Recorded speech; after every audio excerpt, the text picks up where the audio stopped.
This Photoshop AI can help you retouch your image professionally, and it's amazing. Here it is works. So this is what the AI did for me. This is the before and this is the after. Just the AI, you can see how amazing this image is looking already. This is the before and this is the after. So once you add the Retouch4me plugin in Photoshop, this is how you use it. Just duplicate your background layer by pressing on Ctrl J. Then just come to your filter and just come to this Retouch4me.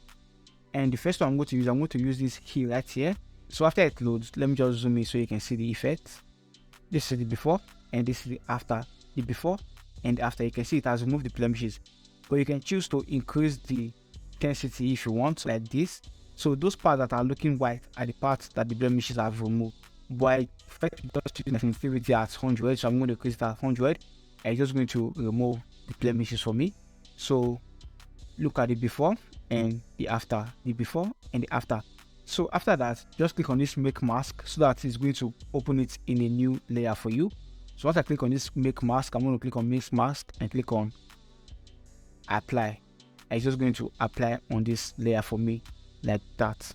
The reason why I apply it on make mask so that if there's any blemishes it did not remove, I can just easily remove it myself. So I can just pick my close stamp tool, for example, click on correct and below layer, just sample from a close by area and just remove the blemishes right here. Sample and just remove.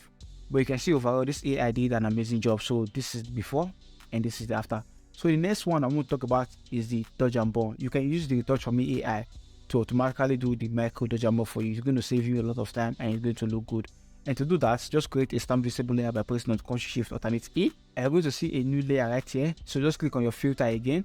Click on your Retouch4me. This time just click on Retouch4me dodge and burn. And this AI will automatically do your micro dodge and burn for you. So just allow it to load. Okay, after the process has been complete, this AI has automatically do the micro dodge and burn for me. So I'm just going to zoom in and show you guys the before and after so you can see the effect. So if you look at the face and you look at the original one, you can see the before and the after. If you click on this preview, you are going to see what happened. Just click on this preview right here. So you can see those parts that are yellow are the parts that the AI did the micro dodge and burn on. You can choose to increase the blend or decrease the blend. I'm going to increase my own all the way to 200 and I can choose to reduce the opacity later, but I'm going to leave my own like this. And from this warmth, you can choose to increase the warmth if you want. I'm not going to leave this warmth on 0 because I don't really use it. So let's see the preview of what we just did. Those parts that are yellow are the parts that the AI did the dodge, while those parts that are blue are the parts that it did the burn. So see the original, this is the before and this is the after. The before and the after. He did an amazing job. So I'm just going to click on create a soft light layer and click on apply. I'm going to create a soft light layer. All I have to do is come to my mode and just change the blend mode from normal to soft light like that. And the reason why I increase the effects to 200, it's so that I can just come here and just reduce the opacity from this particular place if I feel it's too much. So I can just reduce the opacity from this place if I feel it's too much. But I think it's okay. I'm just going to leave it like that.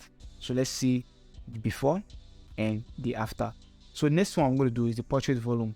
This time I'm just going to add edge to the image, just give the image a bit of depth. And to do that, create another stamp visible layer by pressing on Ctrl+Shift+Alt+E and just come to your filter again, click on Retouch4me and just click on Retouch4me portrait volume. Okay, now let me just zoom in and show you the effect of that. This is the original and this is the after, the before and the after. You can see it added that depth to the image. And if I just click on this preview, you can see the part that is affecting.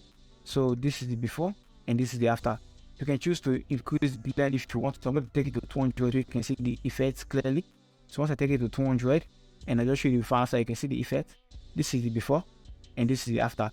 But for me, I just prefer to leave the blend in 100 like that. And just click on soft light layer again and click on apply. I'm going to apply in the soft light layer and just change the blend mode from normal to soft light. And for me, I usually reduce the opacity of this, so I'm going to reduce the opacity a little bit. Let's leave it in 50 like this. And I'm just going to group everything together and just show you the before and after of what we just did with this AI. So this is the before and this is the after.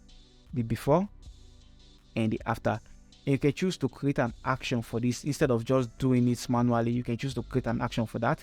I already have an action for that, so I'm going to delete this one right here and just run the action so you can see it's the same thing. You can also try it on a headshot image like this.